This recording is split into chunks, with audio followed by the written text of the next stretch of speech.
There you guys, what's up? It's that Neon channel here again. This video is for John Tracy off of the Hacker Garage, Racer Miata crew, whatever. He wants to know how to remove the clutch fork in his transmission or remove his clutch.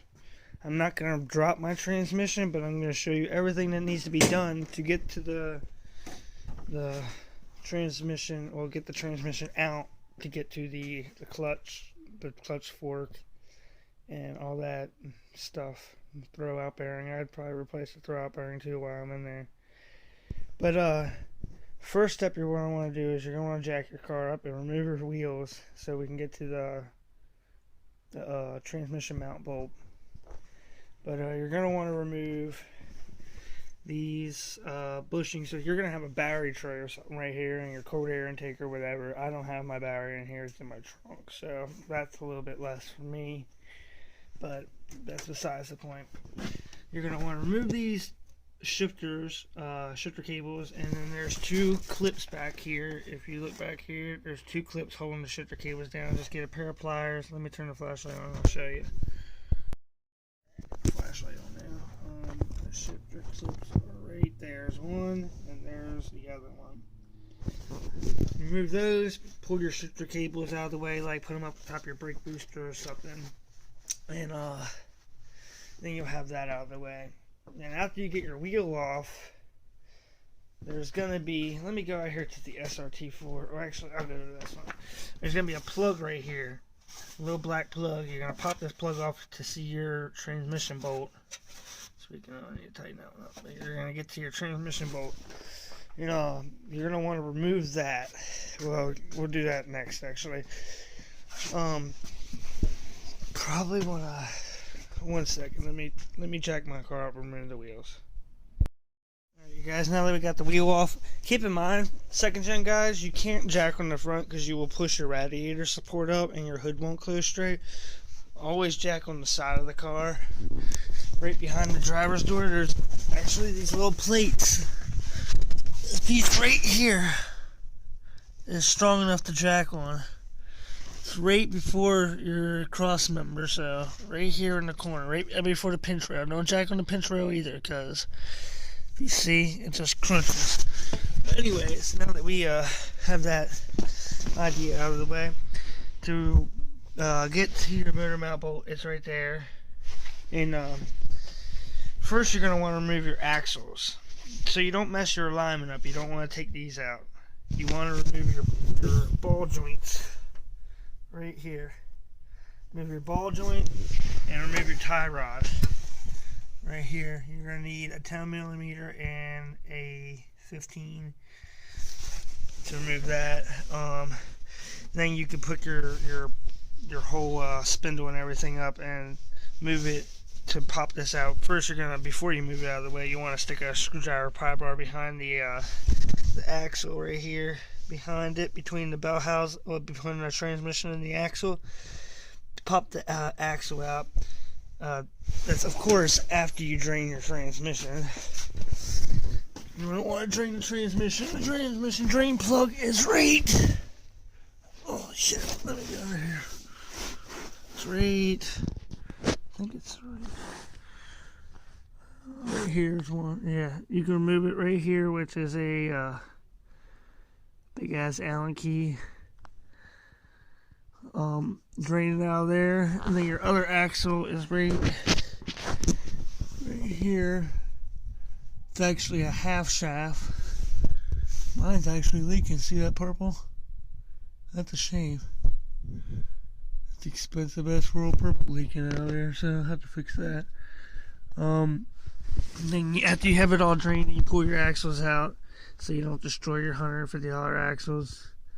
And then we're going to want to remove these bell housing bolts that go around it. There's going to be two right here, but on this side of the mount. This is the first gen mount, so keep in mind yours is going to look a little different. Remove these bell housings that go all around. There's 1, 2, 3, 4 for the starter. Then you have 5 right here, which is your ground. There's another one right here. 6, and then there's one right behind the shifter cable right there. Can't really see it. But you're going to want to remove that one. After you get those moved out of the way, you're going to want to put a jack underneath your motor. If you have another jack, you really should have another jack, just to keep pressure on your motor from ripping it out of the motor mounts on the passenger side. Then you're going to want to remove that motor mount bolt that we've been talking about. After you get that removed, you should be able to drop your motor and transmission down just enough to pull the tranny off of the clutch. The clutch is connected to the motor, which is connected to the flywheel. So you don't have to worry about your clutch and flywheel unless you're doing all that, which I would highly recommend doing that while you have it apart. Same with the throw-out bearing and the clutch pivot ball. I do recommend a boom bust pivot ball or Modern Performance, but that's totally up to you and your budget.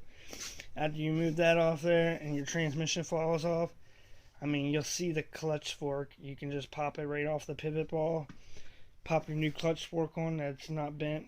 Hopefully it's a DCR one, not just a factory or another one, because you're just going to do the same thing. And then to put it back together, you're going to have to move the transmission back and forth, to get it back up on the, to get the, what's that thing called, the shaft, I'm going to call it. It's on the tip of my tongue, the, whatever. But you're going to want to get that shaft back through your clutch, and once you get it fished back through the clutch, move around, you're definitely going to need a friend to do this. Get Racer Miata or whoever the hell is helping you. Get him to come over and hold your transmission for you. And you're going to have somebody put a bolt in. Since he's probably weaker, he always says you want to make him put the first bolt in. Get it started, and then from there on you're scot-free. Get the other bell housing bolt here, and the bottom ones will go right in after you get it. Then you're going to want to jack your transmission up, get it back into here with your motor mount, and have it AGP solid. So mine's looking a little different than yours, but you're going to want to fish your bolt back through there, move it around a little bit. You'll finally get it in there, tighten it down, put your shifter cables back on, put your shifter clips back on right there. Pop your axles back in, and then your fill plug is right there beside your blow off valve. So you want to put your clutch, your drain tube, your fill plugs right there, so that's how you fill it back up. Oh, don't forget to remove your hydraulic master cylinder or clutch cylinder. It's pretty easy to remove. Just back it out of the way. Just remove this off of here, and you really don't even need to remove that off there, but there's your clutch fork right here. This is the clutch fork. Usually they bend and break and stuff. Right there's your clutch. And there's your throw out bearing right there. Get down in there a little better. There we go. There's a clutch throw out bearing right in the middle. That's what you're replacing. And this thing just slides out of there. You just turn it clockwise or counterclockwise. I'm sure it comes out both ways. And just put that to the side so it don't crack or break, because it's plastic and it's fragile. And I'm pretty sure that's everything you need to do. There's a plug connector right here for your reverse lights. You're going to want to unplug that. Now if you have a shift selector issue and your car just pops out of third gear or something, you're going to just need to remove this right here. This will get to your shift selectors. There's also, I think something you can change this behind here. I really never tore one of these SRT transmissions apart, but I know I'm going to. I want to put all good internals in there to make it bulletproof. That's later on down the road though.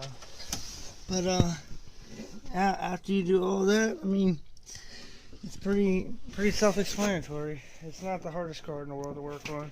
The transmission's heavy as balls, but you'll get it.